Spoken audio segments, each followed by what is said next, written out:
So we started a series last week about taking an opportunity to look at some of the healing examples that Jesus did. Maybe by breaking them down, we could get some greater understanding. That was our goal. And last week we talked about the power of faith, and faith is to become one with, and I hope everybody, that was your takeaway. Faith is about actually being in a consciousness of oneness with an idea, a subject, something. You're one with it. You have faith in it.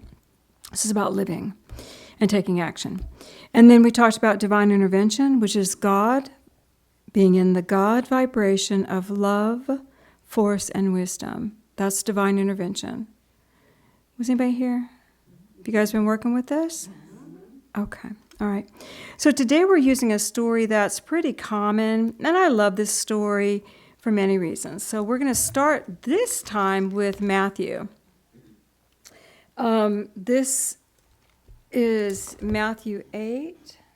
All right. Jesus entered Capernaum, Matthew 8:5. A centurion approached him and appealed to him. A centurion is a Roman soldier, centurion who is in charge of 100 men. So he's a Roman soldier, that's his job, he's in charge of 100 men.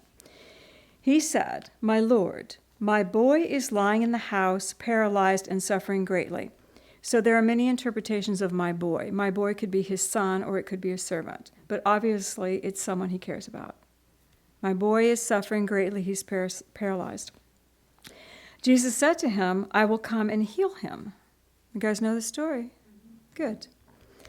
The centurion then answered, saying, "My Lord, I am not good enough for you to enter under the shadow of my roof. But just say a word and my boy will be healed. For I am also a man under authority. There are soldiers under my command. And I say to this one, go, and he goes. And I say to the other one, come, and he comes. And to my servant, do this, and he does it." Do you hear what the centurion's saying? I also am a man of authority and power, and I understand that when I give a directive, it is followed through. I don't even have to check on it. They will do what I have said. If I have that authority, I trust your authority. Jesus heard it, and he said this, "Truly I say to you that not even in Israel have I found such a faith as this." Such a faith that he trusted Jesus could say the word, send his energy, whatever, and this servant or young man would be healed. Do you see? He's trusting the authority. I say to you that, Jesus is speaking, I say to you that a great many will come from the east and from the west and sit down with Abraham, Isaac, and Jacob in the kingdom of heaven. But the sons of this kingdom will be put into darkness. Go, let it be done to you according to your belief. And the boy was healed in that very hour. So what he was saying is there are going to be a lot of people that come to me that do not have what you have. A lot of people in the kingdom, a lot of people that are in my faith will come to me and do not have the faith that you have. So can you feel and see the sense of authority that this centurion has with Jesus? So he relays in the beginning, I am not worthy for you to come into my house. So he's relaying that he understands that there's a difference of consciousness between him and Jesus, right? I'm not who you are. But I know that if you will say the word, if you will cause it to happen, I know that it will happen. Okay? He trusted the authority, and he did not need to see or emotionally attach to the healing. He didn't need to ask for medicine. He didn't need to have a pill. He trusted Jesus over the illness because Jesus was a man of God. So, who did he trust for? Himself or his servant? His servant. He trusted for his servant. He understood authority, but he trusted for his servant because he was not worthy. Do you hear? Okay. I want you to just think about who is the authority in your world. Think about that for a minute. It's a slightly different version, same story in the Aquarian. This is Aquarian 102. All right. In Capernaum, there lived a man of wealth, a Roman captain of 100, that's our centurion, who loved the Jews and who had built for them a synagogue. So we're getting a little bit of the backstory. This man loved the Jews, and he'd built them a synagogue because he was a man of wealth. A servant of this man was paralyzed, and he was sick nigh unto death. The captain knew of Jesus and had heard that by the sacred word he healed the sick, and he had faith in him. He sent a message by the elders of the Jews to Jesus. The elders of the Jews knew this man. So he said, hey, would you please get this message to Jesus? And he asked for help. Jesus recognized the captain's faith and went at once to heal the sick. And the captain met him on the way and said to him, okay, now we have the encounter. Okay, but you see the setup is different. He's a powerful man, he's a wealthy man, but he has been sympathetic to the Jews. Lo, Lord, this is a centurion speaking, it is not well that you should come into my house, for I am not worthy of the presence of a man of God. Acknowledged unworthiness immediately. I am a man of war. My life is spent with those who oft times take the lives of fellow men, and surely he who comes to save would be dishonored if he came beneath my roof. If you will speak the word, I know my servant will be healed. So we have the man of authority acknowledging his consciousness. You are a man of peace. You are a man of healing. I am a man of war. I totally respect you and totally know that you would be dishonored if you entered my house. The reality is in the Jewish faith at that time, if a Gentile, which a Roman was, entered the house of a Jew, or if a Jew, entered the house of a Gentile, the Jew would be unclean. It was not good to do that. So he was saving Jesus from his own faith, from the Jewish faith, because he knew the Jewish faith. But he was also acknowledging, I know who I am, and I know who you are. I know my authority over people, and I know your authority. Will you help my servant? And Jesus said again, behold the captain's faith. I have not seen such faith, no, not in Israel. Behold, the feast is spread for you, and while you doubt and wait, the alien comes in faith and takes the bread of life. Again, to the people that are there, this alien, this person that is not of our faith, steps forward and takes. Then he turned to the man and said, go your way, according to your faith, so it shall be, your servant lives. And it came to pass at that time that Jesus spoke the word, the palsied man arose and he was well. Okay. You like the story? It's a good story. All right. So, in the Aquarian, he understood the Jewish culture. We went that. He acknowledged his lack of matching consciousness. When you recognize authority is recognizing the power that is greater than yours in a given area. Do you understand what I'm talking about with authority? So probably every one of you is an authority at something. But you are authorities in your own realms. Do you understand? Okay. When you can acknowledge that you have a certain power and authority in the realm that you live in, then you can acknowledge the authority of others. When you don't acknowledge the authority in yourself, it's very difficult to acknowledge the authority in others. Do you understand? If you have nothing that you can hang your hat on, nothing that you can do, then it's hard for you to see the authority of other people. You know? My grandmother lived in a time, they lived through the Depression. She was born in the 1890-something. You know, they scrubbed it. They were Oklahoma scrubbing at people. But my grandmother could take a picture out of a magazine and make a dress exactly like that. And so the people of the town brought her pictures out of magazines and said, make me this dress. And she did. Do you think she has authority behind a sewing machine and pattern making? Yeah. I'm so in awe of that. And probably nobody else in town could do what she could do. I wonder if she knew she was the authority. Probably not. But it fed them during the Depression. Her sewing fed them. We all have gifts, even in the kitchen. We have gifts. I'm trying to get you to think of something. Can everybody feel something you're an authority in? Oh, that's not a good percentage. That is not good. Okay, you guys have homework. We are unique children of God, and there is something that is unique to us that no one else has. When we know that, we can see how it's expressing. We can see how the beauty of who I am is expressing. And that's when you begin to find the authority of your world. Now, when you know your own authority, does that mean you exert power over others? It means you can recognize the power of others. That's what it means. You hear me? Okay. All right. Okay. When we have authority in anything and we recognize the power of authority of another, we are not saying we are equal in power. We're equal in understanding our jobs. I understand my job fully, you understand your job fully, high five, we're good to go. I'm not more powerful than you, you're not more powerful than me. It's an understanding and a recognition of the power that each of us holds. Got it? Okay. All right.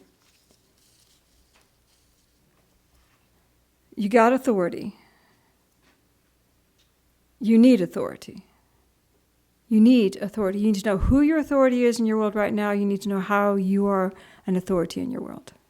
Now we're going to something that's very familiar, and that's consciousness.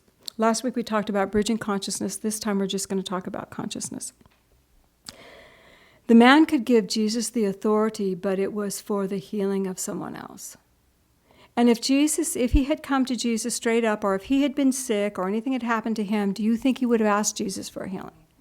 No, because his first words are, I'm not worthy. I'm not worthy. How often do we live in that consciousness where we give somebody else our authority and we feel unworthy? And that keeps you in a state of not being reachable. If someone else has your power, you can't find you. And if you are unworthy, you can't receive greater. Do you hear me? We're metaphysical Christians. We got it going on. We think we understand. But how often do we, too, go into that space of feeling less than? So at least we can see that about ourselves. So, Spirit said this. How often does the unworthy sense of self block our access to the power of divinity? This was a good man. How do we know he was a good man? Because he wants to help his servant, his son. He had already built a synagogue for the Jews. He loved the Jews. He honored Jesus. He was a good man. He also did his job, and his job was to be a soldier and to lead soldiers. That was his job. Because of his job, he felt he could not match the vibration of Jesus' love. He could clearly see the difference in saving life and taking life. He knows he has to stop taking life to walk with Jesus. And that was his space in the moment. In order for me to walk with Jesus, I have to literally change my profession, change who I am, change what I do. How often does that thought keep people from even reaching out to the divine?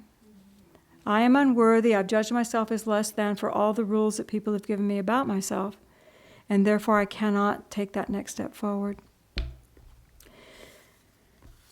Shifting consciousness, shifting from the Roman consciousness of unworthiness to worthiness is a shift of identity. You know, we don't know that day and time. We don't know why he was a soldier. Probably it was the only job available. Maybe that was his only means of putting food on the table for his family. So he's doing his job. He's wealthy. He's helping people. But his identity about being a soldier was stronger than his identity about being a loving, helpful man. Do you see? Perhaps he was put in that position as a centurion to be used in a loving way every day by God. Perhaps his job put him there so that he could lovingly help the Jews, help somebody, help people. Because if he's going to build a synagogue, you know he has an open heart. Perhaps that job that seems least supportive of life is exactly where God needed him to be, so he could enact change or be a channel of change. Can you see that? Would you look at that centurion and tell him to stop being a centurion? Or would you look at him and say, I believe you're a child of God, and however God needs to use you is okay with me. I don't care. Do what you need to do. Find your peace. Find love within your heart, and you will find your perfect place. Wherever that is. And maybe it is centurion till death. We don't know. If you spoke that way to the centurion, Would his identity shift? Perhaps. Perhaps he would see, oh, I am a good person. I am not the killer of people. I am a good person. I'm working within a system. And if his identity shifts, he can be used in that level of consciousness, and the level of consciousness will shift up. Child of God, how many of you are in a job you hate? Probably not. We're metaphysical Christians. We leave it. I mean, you guys. Wait a minute. Oh, I see a hand. Hey, you work for me. You can't put your hand up. Put that hand down. I forbid that.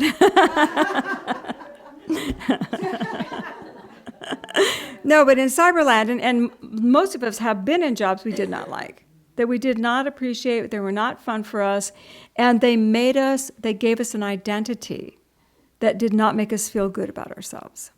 Were you ever asked to cheat for your bosses? There are many, many things that we're asked to do that might be outside of our comfort zone.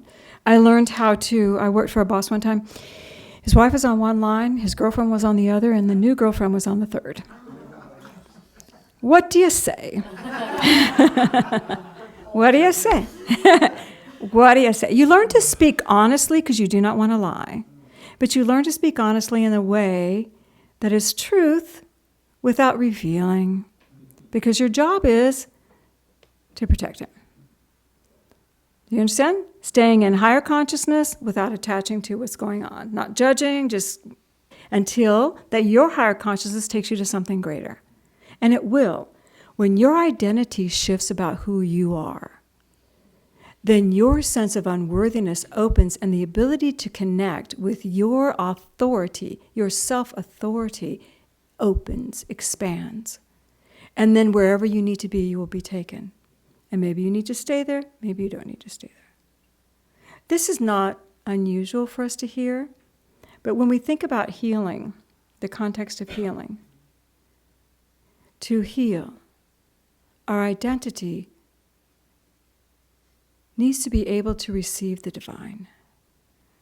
So shifting that lower consciousness is shifting your identity. All right? All the time we hear in metaphysical Christianity, the goal is for all of us to become autonomous. The word sovereign is used a lot. That's not my favorite one, because sovereign is still about being a ruler. Sovereign of your own being, ruler of your own being. Yeah, I like autonomous better. Like, I make my own choices, I make my own decisions, it doesn't matter what's happening around me, but I am flowing in my own sense of power, authority, and peace. And when I make mistakes, they're public, they're loud, and I enjoy them. You just do. You move on. I tell everybody, Patrick and I will both give you opportunities many to forgive us. Patrick and I will both give you many opportunities to judge us. I am my own authority. I have my own identity. Because I do something you do not like does not block my contact with the divine. Does not block my contact with the divine. And we're taught to become the Christ. The Christ light, that spark of divinity within us that has never left the garden, that is still the child perfect of God, having all these experiences, learning, loving here on the planet, but still the spark of divinity is within us. Child of God, perfect, connected, loving. Always worthy. And what is worthy? Worthy is not about judging qualities. Worthy is about staying in alignment with, staying open to, staying open and ready. Worthy, not judgment. You guys getting it? Okay. So when we think about the healing of the Roman soldier, I've always loved the Roman soldier. I thought he was great.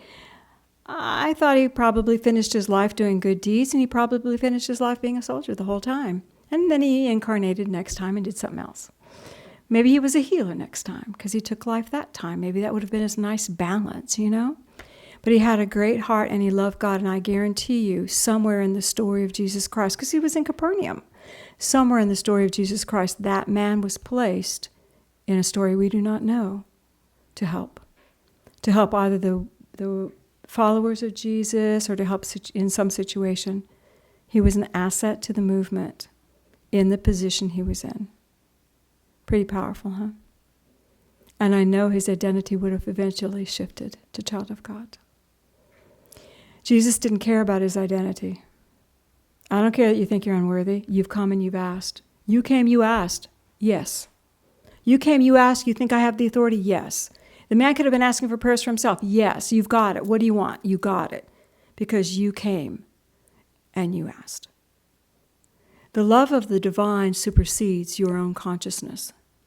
And in those moments when you can reach out and you can feel that there is an ever-present perfection in God consciousness that can be in me, then the healing can be there instantly.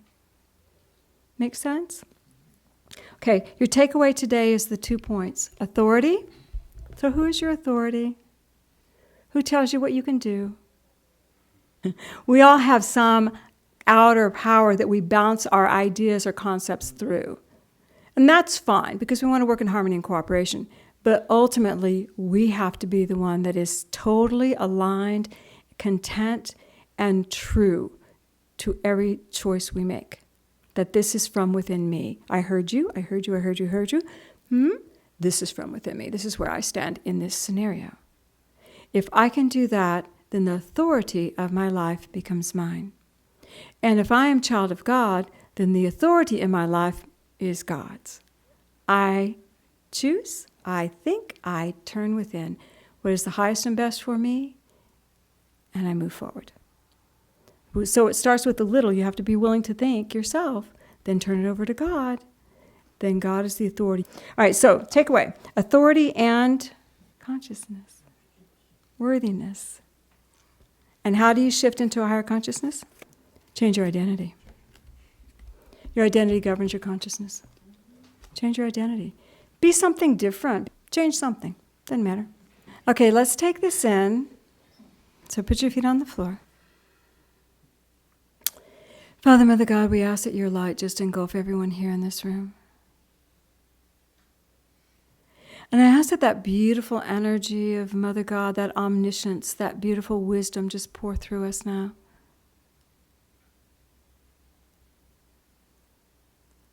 And I ask that we are lifted up into your heart, God.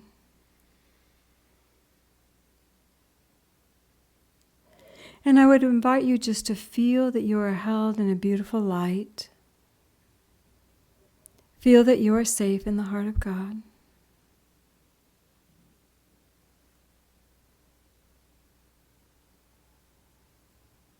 And just begin to ask yourself, who am I? Who am I in this heart of God?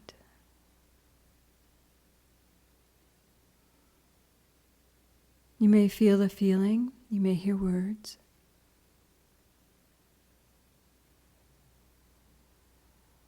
Just receive.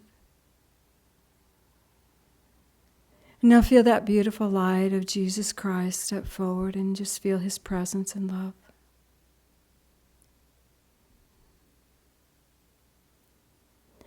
And for a moment recognize the perfect channel he was, the perfect expression of God he was. Authority over the earth.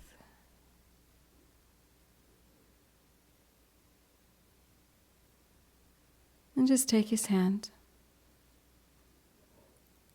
And if you're ready, just ask to be taught. Teach me how to stand in that love.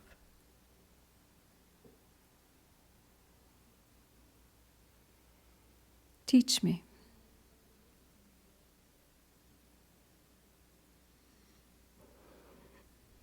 And feel the beautiful love pouring into your heart. Feel that you are God's divine child in the perfect space on the planet right now. Letting yourself move to an even greater space.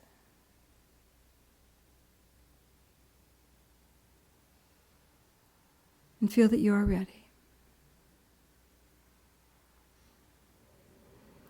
Now breathe and ask, if you choose, for healing. Child of God, is there anything you would like a healing for? And ask.